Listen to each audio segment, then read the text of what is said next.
Danes pa je čas za eno zgodbo.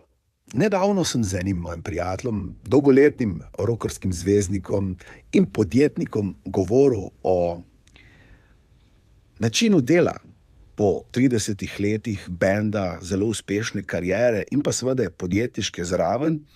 Me je zanimalo, kakšna pa je filozofija, kakšna je njihova filozofija. Je rekel, mi smo na začetku vlagali strast, energijo, tako kot vlagamo še danes v naše komade, in sem se počutil tako kot keramičar, ki dela lepo vazo iz keramike. In pričakuješ, da ta vaza, ki je polna tvojih emocij, tvojih čustev, bo lepa še nekomu drugemu in bo s časoma mogoče dobila na neki vrednosti ali pa bo nekoga osrečila poleg tebe. In obstaja potem na sceni tudi nekaj drugih ljudi, ki se isto ukvarjajo s keramiko. Ampak oni pa bolj polagajo keramiko in za drugo ciljno publiko počnejo nekaj, kar je pa njim všečno, kar je pa njim prijetno. In vsi pravzaprav smo keramičarji, ampak vsak dela nekaj na drugačen način.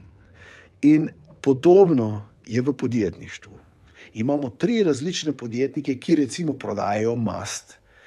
Prvi prodaja mast za ležaje, drugi prodaja mast za človeške ude, členke, ker kaj boli, in tretji prodaja mast za kuhanje.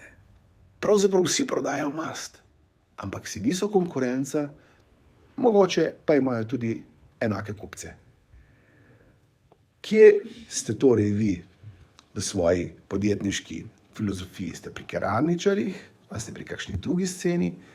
Ali je v vašem poslu možnost dati čustva? Oziroma, ali je vaš artikel tako dober, da ga upate prodati še nekomu drugemu?